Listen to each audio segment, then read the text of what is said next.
Bonjour et bienvenue dans le monde de notre vie intérieure. Nous parlons aujourd'hui de la lecture.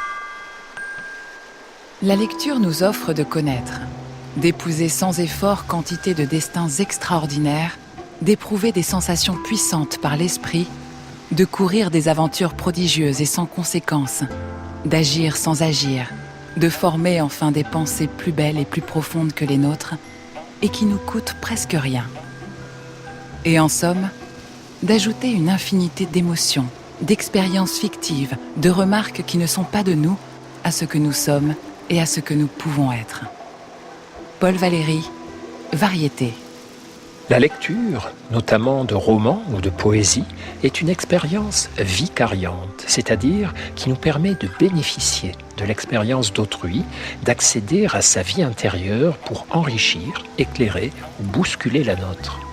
Elle est aussi une manière de pratiquer la psychologie.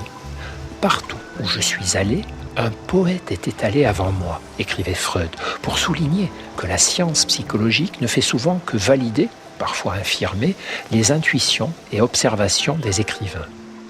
Plusieurs études ont montré que la lecture d'œuvres de fiction augmente les capacités d'empathie et de compréhension d'autrui comparées à la lecture de non-fiction ou à l'absence de lecture.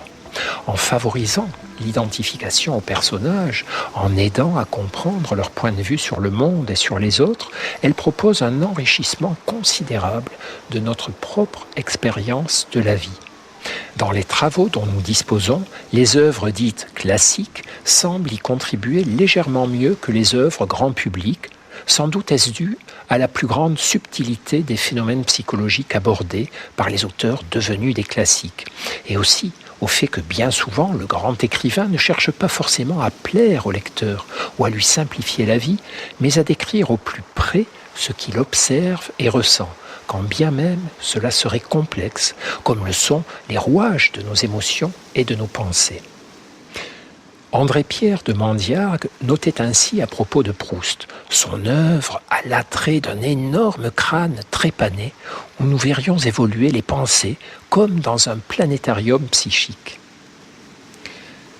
La lecture offre des nourritures à notre vie intérieure, mais aussi des joies multiples.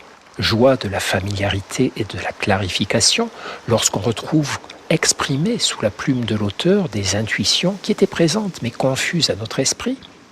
Joie de la découverte, lorsqu'on est surpris par un point de vue auquel on n'aurait jamais songé soi-même.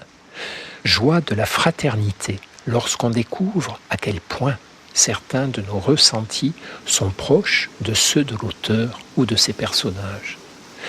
La lecture est une rencontre, et toute rencontre peut se produire dans des conditions variées et imprévisibles. Les savoureux droits des lecteurs défendus par Daniel Pénac restent donc fondamentaux.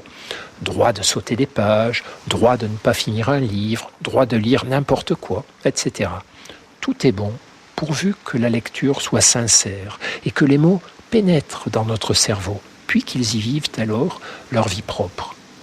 De fait, le moment le plus important est peut-être celui où l'on repose le livre, le moment où la digestion du texte commence, car lire, c'est nourrir son esprit et son âme. On s'occupe simplement de s'alimenter, puis digérer, ça se fait tout seul. On peut alors passer à autre chose, comme le recommande Gide en exergue de ses nourritures terrestres. Que mon livre t'enseigne à t'intéresser plus à toi qu'à lui-même, puis à tout le reste plus qu'à toi. Car ni la fréquentation de notre vie intérieure, ni celle des auteurs que nous aimons ne sont une fin en elles-mêmes. Il ne s'agit que de détours féconds pour revenir ensuite vers le monde, pour mieux l'aimer et l'admirer. À demain, et ne perdez jamais le lien avec vous-même.